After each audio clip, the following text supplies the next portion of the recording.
Can we talk about the crisis of the third century and the aforementioned Western and Eastern Roman empires, how it split? Yeah, so I mean, after Rome starts to go downhill, as you enter the third century, so the 200s, so we're moving out of the golden era now. Mhm. I mean, a famous Roman historian, Cassius Dio, who lived right at that moment, very famously wrote of the transition of Marcus Aurelius to what follows. Our kingdom now descends from one of gold to one of rust and iron. So even people who were alive at the time had a distinct sense something is going downhill here. And that's interesting because, usually great historical moments are retroactive. Mhm. And I mean, here's a guy who said, oh, something's going wrong. Something's really going badly now.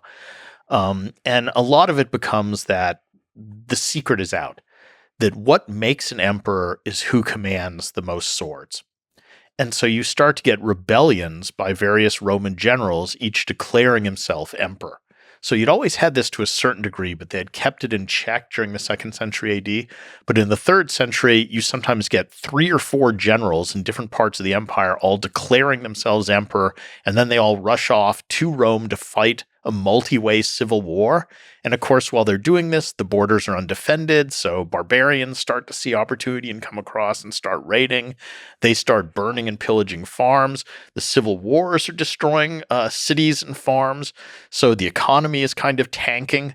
Then there's less money coming in as taxes. So when one guy finally wins, he jacks up the tax rate to try and make up for it. But now there's fewer people able to pay. And it's all just a vicious cycle. The Romans start to debase the coinage, which means, you take in a gold coin, you melt it down, mix it in with 10% something less valuable, and then stamp it and say it's worth the same. Yeah. Well, people aren't stupid. They're going to know that's only 90% of that gold They've coin. invented inflation. And you get horrific inflation uncontrolled. So, the economy goes downhill. Barbarians are raiding. You have internal instability. In 1 year, you have something like 8 or 9 different guys go through as emperor in 238. So it's a mess. And it looks like the Roman Empire is going to fall in around the mid-3rd century. So this is the crisis. And then the kind of shocking development is late in that 3rd century, they actually stabilize the empire. So you have a series of these kind of army emperors who are just good generals who managed to push the barbarians out, reestablish the borders. It's actually a whole group of them, but often they get clumped under the most successful, the last guy, who's Diocletian, who comes in. And he tries to stabilize the economy. One of the things he does is he issues a new solid gold coin that he guarantees is solid gold, and he calls it a solidus, a solid coin. He famously issues a price edict where he says this is the maximum it's legal to charge for any good or service. So it's an attempt to curb inflation. And that's not going to work, but it helps. Kind of amusingly, on Diocletian's price edict, can you guess what the most expensive sort of item is? Hiring a lawyer. So some things never change, right? Oh, that's interesting. I mean, in that system, there's probably a huge amount of lawyers. Yeah, I mean, even lawyer isn't quite the right word. Romans didn't have true lawyers, but they had people you would hire to do legal stuff or give you legal advice. But anyway, no, the price edict is really fascinating because it's this long list of stuff, and you can see, a good pair of shoes, a bad pair of shoes, how much each costs, and you can see the relative value of things. Mm-hmm. So, what was food versus clothing? What was, going to the barber versus hiring a doctor, all that kind of stuff. So it's a really fun document to just mess around with. But anyway, so Diocletian stabilizes basically the empire and these other guys as well and gives it a new lease on life. So it seems by the end of the 3rd century that Rome is going to continue. And then as we go into the 4th century, you have the really dramatic thing where Constantine comes along and converts to Christianity.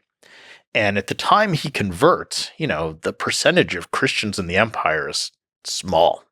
10% at most, something like that. Who knows? But it's quite small. And all of a sudden you have this weird thing where now the emperor belongs to this new religion. What does this mean? You can debate a lot how sincere Constantine's conversion was. It's a little bit of a weird thing where he clearly is using it as a way to fire up the troops before a crucial battle to say, hey, I just had this dream and this god promised us victory if we put his magic symbol on our shields. And this would be okay, except that he had done this a couple times before. So one time it was Helios, the sun god. One time it was another god. Even after he converts, he continues to mint coins and stuff with other gods on them. He continues to worship other gods. But he also kind of seems sincere in his conversion. It's just, I think the question is, how much does he understand his new religion? Maybe more than is it sincere? But that's a real turning point. So now as we go into the 4th century, we have this thing with Constantine, the new religion. And the other thing that happens is the empire is really just too big to govern effectively. It's that thing we're talking about. It's too large. The communication is too slow, and it starts to naturally fragment. And at times they try systems where they split it into 4. So under Diocletian, he tries the tetrarchy, where he splits the empire into 4, and you actually have sort of 4 emperors working together as a team. More commonly, it just splits east-west. So from that point on, you really start to have the history of the Western Empire going in one direction, the Eastern Empire in the other. You tend to have 2 emperors, though there are moments occasionally where they reunite. So that's a big development as well, and that's a turning point. So the most common date that people say, maybe you can correct me on this, that the Roman Empire fell is 476 AD. They're referring to the fall, quote unquote, of the Western Roman Empire. So why did the Roman Empire fall? Yeah, this is a real game. Pick your favorite date for the fall of the Roman Empire.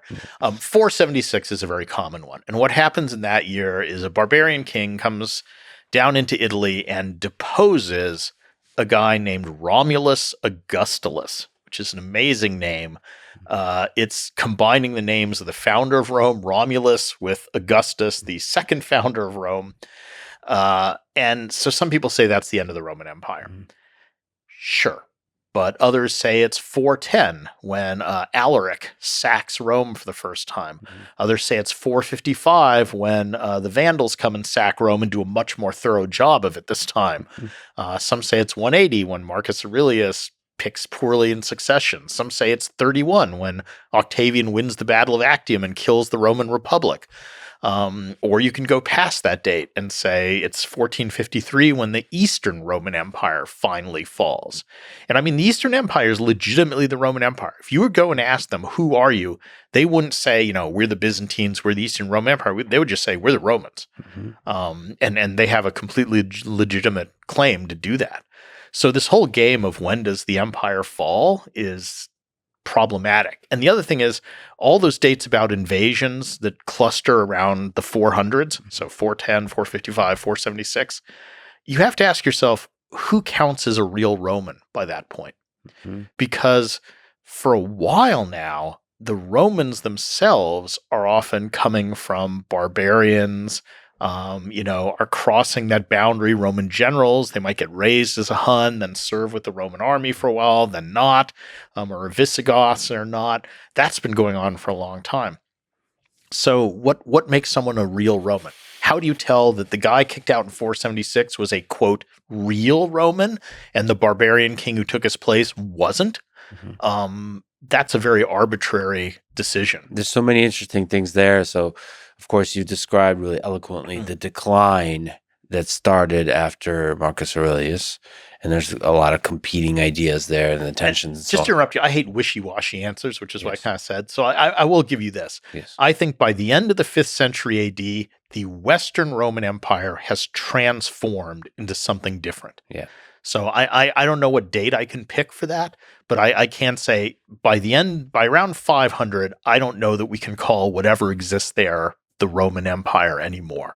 And of course, the barbarians make everything complicated because they seem to be willing to fight on every side, and they're like fluid. Yes, which they integrate fast, and it just makes the whole thing really tricky to say, who's a Roman, who's not, and at which point did it like. And barbarians have been forming large parts of the Roman army for centuries.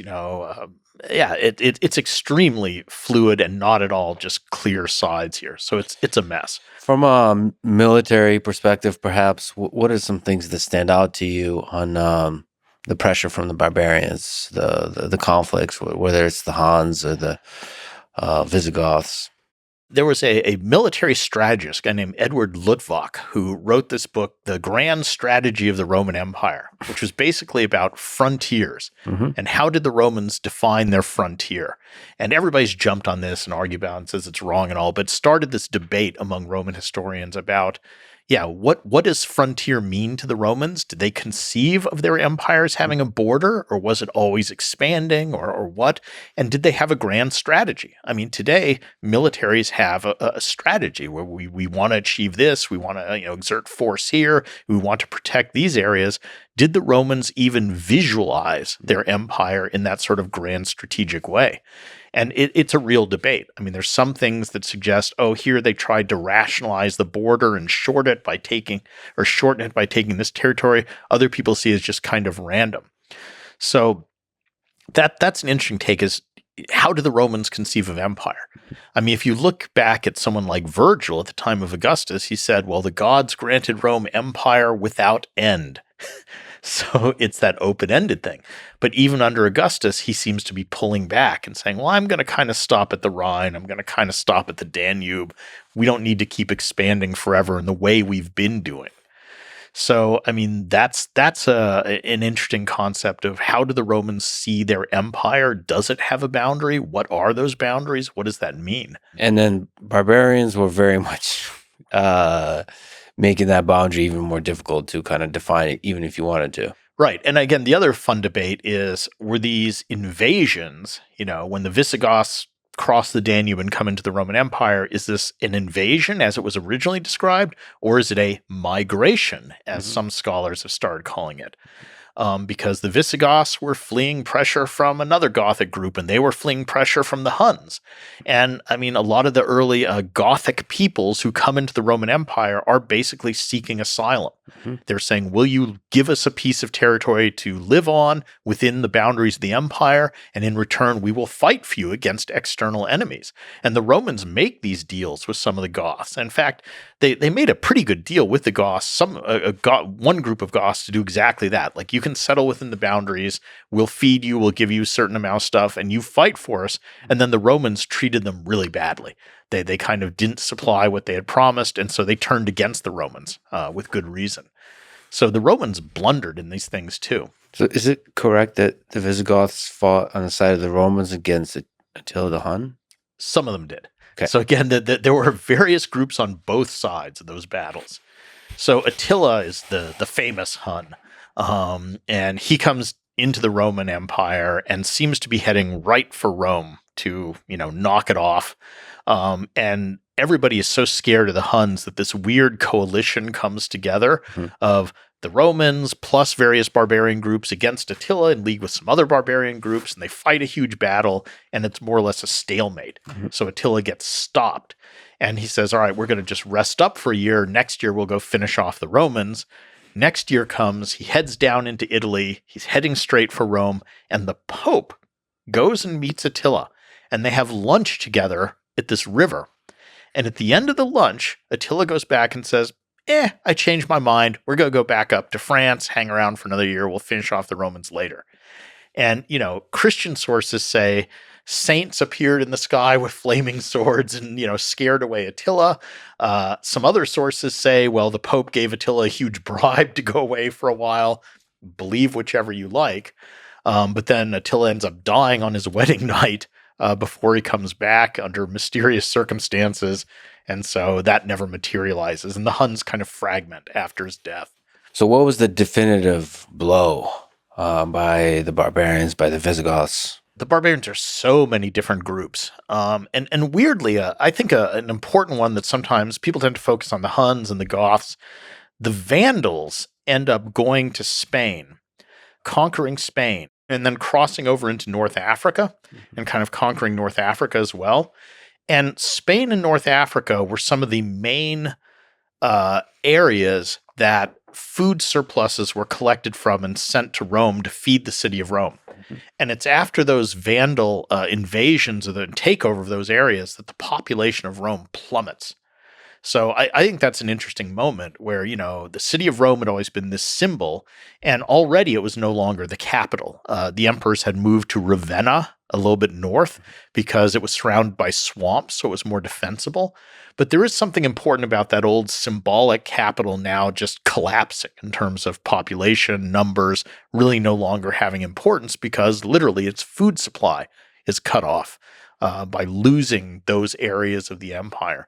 And of course, the capital, Constantine had founded a new second capital at what used to be Byzantium, a Greek city on the Bosphorus, which becomes Constantinople. He names it not very modestly after himself. And that now is really the dominant city for any of the Roman empires, Eastern or Western. So if you're actually living in that century, the 5th century, it's kind of like the Western Roman Empire dies with a whimper. It's not like a bunch of strikes. There's a lot of moments you can pick. There's an earlier one in the 300s when the Roman Empire, the Romans lose a big battle to, some barbarians that symbolically is important. But yeah, I don't think there's one clear-cut moment. And again, I don't know that it is the barbarians that cause, quote, the fall of the Roman Empire. I mean, this is the other game, as people like to say, when did the Roman Empire fall? Mm-hmm. The other big question is why? Why did the Roman Empire fall? If you define it as falling. And I mean, barbarian invasions was the traditional answer. So there's a French historian who famously said, the Roman Empire didn't fall, it was murdered. It was killed by barbarians. But I mean, there's other explanations. Some people say it was Christianity. Some say it was climate, that the Roman Empire flourished during this moment of luck when just the climate was good. And then you get this sort of late Roman little ice age and everything goes downhill. And that's what caused it. There's some that say things like disease. There were a whole series of waves of plague that started to hit under Marcus Aurelius and continued after him, which seemed to have caused real serious death and economic disruption. I mean, that's a decent explanation. Another popular one is moral decline, which I don't think really works well. You even get the people saying, lead poisoning, but that's not true because they were drinking out of the same pipes when the empire was expanding, right?